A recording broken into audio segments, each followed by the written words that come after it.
औरत को नरक का द्वार भी कहा जाता है महाराज जी, ये कथन भी। औरत को नरक का द्वार नहीं कहा जाता, औरत को भोग बुद्धि से देखना नरक का द्वार है। मतलब तुमने नारी की तरफ भोग दृष्टि से देखा, नरक के अधिकार तुम्हारे फिट हो गए।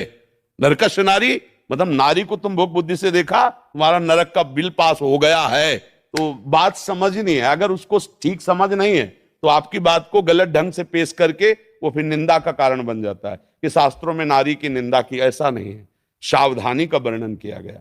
समझ रहे? औरत का स्वरूप जो है वो हमारी माँ भी औरत है। अगर स्त्री स्वरूप है तो माँ भी है, मेरी बहन भी है, मेरी पुत्री भी है। भगवान कह रहे, भगवान की बात समझना, त्रिविधम नरक, तीन नरक के द्वार हैं, काम क्रोध लोभ। इसमें ना स्त्री वर्णन है पुरुष वर्णन है। अब जहां शास्त्रों में वर्णन की स्त्री को तुम नरक स्वरूप देखो, किसको? सन्यासी बैरागी को। समझ रहे? तुमने सन्यास लिया, वैराग्य लिया है, अगर तुम किसी स्त्री को भोग रूप देखते हो तो तुम्हारी दुर्गति हो जाएगी। जैसे नरक से भयभीत होता है जीव, ऐसे तू भयभीत रहे, किसी स्त्री को भोग दृष्टि से मत देखना। ये तो बड़ी अच्छी बात है। हमारी माता दृष्टि होनी चाहिए, बहन दृष्टि होनी चाहिए, पुत्री दृष्टि होनी चाहिए कि भोग दृष्टि। उसने भोग दृष्टि की ना, तो भोग दृष्टि की निंदा की जा रही। ये तुम स्त्री को भोग्या मत मानो, ये इन्हीं से हम लोग पैदा हुए हैं, आकाश से थोड़ी पैदा हुए।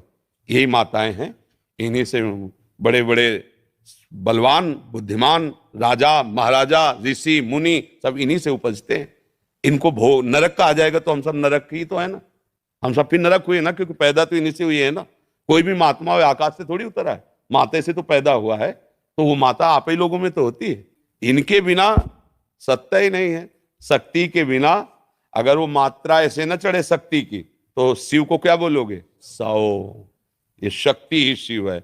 ऐसे ही तुम्हारे जीवन की एक साथी स्वरूप बन करके भगवान आए हैं, तुम्हें दुलार करने के लिए, तुम्हें सुख पहुंचाने के लिए। माता की तरह भोजन बना के पत्नी दुलार करती है, मित्र की तरह तुम्हें सही सलाह देकर तुम्हें सुखी करती है, सर्वस्व अपना अर्पण कर। उसको नरक कैसे?